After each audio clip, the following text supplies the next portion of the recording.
Boarding and residential schools are a source of pain for many Indigenous peoples. It's where they say that their culture died, and it was the main subject of GVSU's Indigenous People Day event. Our Lauren Edwards joins us live after speaking with one of the organizers. Lauren?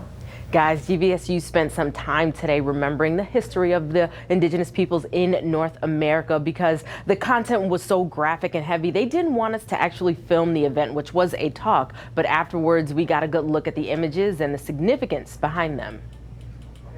This is a good opportunity for all U.S. citizens and those to really build a different relationship with the term "get over it." A phrase that GVSU's Lynn Bardwell and other Indigenous people find offensive, she says, especially in regards to their history. I know we've all heard that as marginalized people, and we just really need to not say that anymore because these wounds are so fresh. The wounds like boarding schools, which thousands of Indigenous children were forced to live in. It was the topic of discussion of GVSU's Indigenous Peoples Day event on Monday.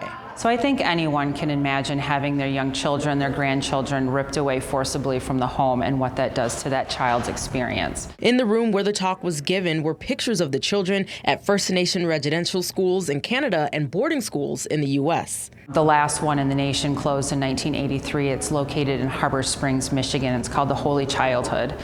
And so these wounds are fresh. In the schools, they weren't allowed to speak their native language and were beaten if they did. Recently, over 1,000 bodies of these children were discovered in Canada, she says. The U.S. is taking measures to learn exactly what happened here. We have Deb Haaland in the Department of Interior.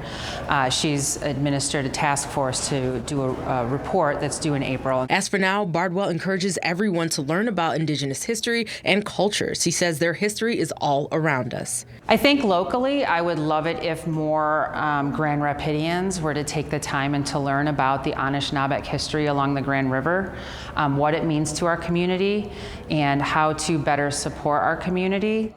And Bardwell also stressed that having Secretary Deb Haaland being an elected official will help them to educate others about the struggles that Indigenous people face every day. And again, that detailed report on exactly what happened at the boarding schools here in the U.S. in the 1800s and 1900s will be released in April. Reporting live in the newsroom, Lauren Edwards, Fox 17 News. Important topic. Thank you, Lauren.